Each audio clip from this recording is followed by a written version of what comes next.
പ്രിയപ്പെട്ട കൂട്ടുകാർക്കും miss ചാൻഡീസ് food നോട്ട്സിൻ്റെ മറ്റൊരു എപ്പിസോഡിലേക്ക് സ്നേഹത്തോടെ സ്വാഗതം. നല്ല കുറുകിയ ചാറുമായിട്ടുള്ളൊരു മുട്ടക്കറിയാണ് ഇന്ന് ചെയ്ത് കാണിക്കുന്നത്. അപ്പം ആദ്യമേ നമുക്ക് മുട്ടയൊന്ന് പുഴുങ്ങാനായിട്ട് വയ്ക്കാം. വേറൊരു പാനിനകത്തേക്ക് നമുക്ക് പാൻ ചൂടാകുമ്പോൾ നമുക്ക് അല്പം വെളിച്ചെണ്ണ ഒഴിച്ചു കൊടുക്കാം. വെളിച്ചെണ്ണയിലാണിത് ടേസ്റ്റ് എന്ന് എനിക്ക് തോന്നിയിട്ടുണ്ട്. അല്പം കുരുമുളക്, ഏലക്ക, ഗ്രാമ്പൂ, ഒരു ചെറിയ കറുവാപ്പട്ട, പിന്നെ ഒരല്പം പെരിഞ്ചീരകം. ഇതൊന്ന് ചെറുതായിട്ടൊന്ന് റോസ്റ്റ് ചെയ്താൽ മതി. മല്ലി, കാശ്മീരി ചില്ലി, ഇതൊന്ന് മണം വരുമ്പം ഉണ്ടല്ലോ, റോസ്റ്റഡ് സ്മെല്ല് വരുന്നുണ്ടെങ്കിൽ നമുക്ക് അരിഞ്ഞു വെച്ചിരിക്കുന്ന സവാള ഇട്ട് കൊടുക്കാം. അതിനോടൊപ്പം തന്നെ കുറച്ച് വെളുത്തുള്ളി.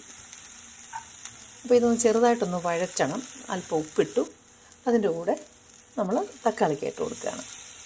പിന്നെ ഒരു സ്മെല്ലിനായിട്ട് മല്ലിയില. അപ്പോൾ ഇതിനകത്ത് ശ്രദ്ധിക്കേണ്ട ഒരു കാര്യമെന്ന് പറഞ്ഞാൽ ഒരുപാട് മസാല ഇടരുത്, അപ്പോഴത്തേനും ഇതിന് ടേസ്റ്റ് മാറിപ്പോവും. അപ്പോൾ നമ്മളിതൊന്ന് വാട്ടിയെടുത്താൽ മതി. അതിനുശേഷം നമുക്കിതൊന്ന് എടുത്ത് നല്ല മഷി പോലെ ഒന്ന് അരച്ചെടുക്കണം. അപ്പോൾ ഈ അരയ്ക്കുന്നതിന് മുമ്പ് ഒരല്പം മഞ്ഞളും കൂടെ അതിനകത്ത് ചേർക്കാം. ഈ സമയത്ത് മുട്ട നന്നായിട്ട് ഇതാ തിളച്ച് കിടപ്പുണ്ട്.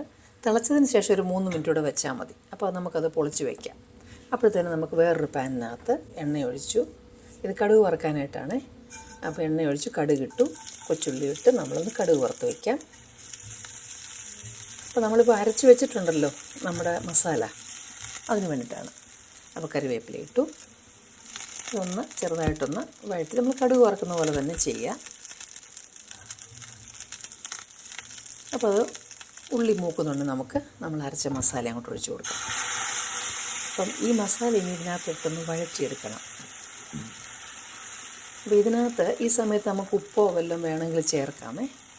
അപ്പോൾ വെള്ളം നമുക്ക് കുറച്ചുകൂടെ വേണം. അപ്പോൾ നമുക്ക് ഈ അരച്ച അതിനകത്ത് തന്നെ ഒന്ന് കഴുകി ആ വെള്ളം ഒഴിച്ചു കൊടുക്കാം. അപ്പോൾ ഇതിന് കൺസിസ്റ്റൻസി നമുക്കിനിയും ഇത് എത്രമാത്രം കുറുക്കണമെന്നുള്ളത് നമ്മൾ തീരുമാനിച്ചാൽ മതി. ഒന്ന് തിളയ്ക്കുമ്പോൾ നിർത്തി കഴിഞ്ഞാൽ ഒരുവിധം നല്ല ചാറുണ്ടാവും. ഇനി അതല്ല, കുറച്ചുകൂടെ വെച്ചൊന്ന് ചെറിയ തീയിൽ പറ്റിച്ച് കഴിഞ്ഞാൽ ചാറ് കുറച്ചുകൂടെ കുറുകും. മസാലയുടെ കാര്യം ശ്രദ്ധിക്കണം. അപ്പോൾ ഇനി നമുക്കിതിനകത്തേക്ക് പൊളിച്ച് വെച്ച മുട്ട പുഴുങ്ങിയത് ഇതിനകത്തേക്ക് ചേർത്തു. എന്നിട്ടതൊന്ന് ഇളക്കിയിട്ട് അടച്ചു വെച്ചാൽ മതി. വേണമെങ്കിൽ മുട്ടയ്ക്ക് അതൊരു ഷാലോ കട്ട്സ് ഇടാം. ഞാനത് ചെയ്തില്ല, അങ്ങനെ തന്നെ കിടന്നോട്ടെന്ന് വിചാരിച്ചു. ഇപ്പോൾ നന്നായിട്ട് തിളച്ചിട്ടുണ്ട്. അപ്പോൾ ഞാൻ പറഞ്ഞ പോലെ ഒരുപാട് ഗരം മസാലയൊന്നും ഇടരുത് ഇതിന്, എങ്കിൽ അതിൻ്റെ വല്ലാതെ ഫ്ലേവർഫുൾ ആയാലും കുഴപ്പമാണ്. അപ്പോൾ ഇതിൻ്റെ ഇൻഗ്രീഡിയൻസ് എല്ലാം ഞാൻ വീഡിയോയുടെ ഒടുവിലും അതുപോലെ തന്നെ ഡിസ്ക്രിപ്ഷൻ ബോക്സിലും തന്നേക്കാം. ചാനൽ സബ്സ്ക്രൈബ് ചെയ്തില്ലെങ്കിൽ സബ്സ്ക്രൈബ് ചെയ്യാനും മറന്നു പോകരുത്. കൂട്ടുകാർക്കൊക്കെ ഷെയർ ചെയ്ത് കൊടുക്കാനും മറക്കരുത്.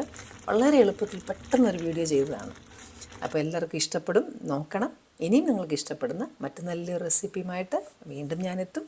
Till then, I am signing off and stay safe.